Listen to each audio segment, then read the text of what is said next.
First, ICE cannot enter into private spaces like your home, school, or a private area of your workplace without a judicial warrant signed by a judge. That looks like this. If ICE does not have a judicial warrant signed by a judge, you have the right to say, "I do not consent to entry," and the right to keep your door closed. Last weekend, ICE attempted to raid Canal Street and detain our immigrant neighbors. As mayor, I'll protect the rights of every single New Yorker, and that includes the more than 3 million immigrants who call this city their home. But we can all stand up to ICE if you know your rights. If you encounter ICE, these are the things that every New Yorker should know. First, ICE cannot enter into private spaces like your home, school, or a private area of your workplace without a judicial warrant signed by a judge. That looks like this. If ICE does not have a judicial warrant signed by a judge, you have the right to say, "I do not consent to entry," and the right to keep your door closed. Sometimes ICE will show you paperwork that looks like this and tell you that they have the right to arrest you. That is false. ICE is legally allowed to lie to you, but you have the right to remain silent. If you're being detained, you may always ask, "Am I free to go?" repeatedly until they answer you. You are legally allowed to film ICE as long as you do not interfere with an arrest. It is important to remain calm during any interaction with ICE or law enforcement. Do not impede their investigation, resist arrest, or run. One last thing. New Yorkers have a constitutional right to protest, and when I'm mayor, we will protect that right. New York will always welcome immigrants, and I will fight each and every day to protect, support, and celebrate our immigrant brothers and sisters. Immigration enforcement fears have sparked a wave of organizing across the United States, drawing large crowds to community-led anti-ICE training sessions. In Brooklyn, New York, residents packed a workshop organized by the grassroots Hands Off Coalition, where activists urged people to document every interaction with immigration and customs enforcement officers.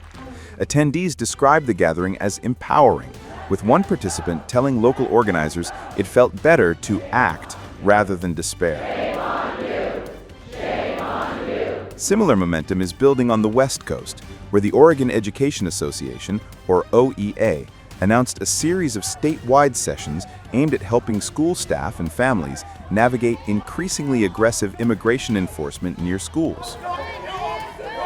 According to OEA, several districts have experienced masked ICE officers appearing during student pickup times, and even one case in which a 17-year-old U.S. citizen from McMinnville was detained. The teen was later released, but the incident alarmed parents and educators across the state.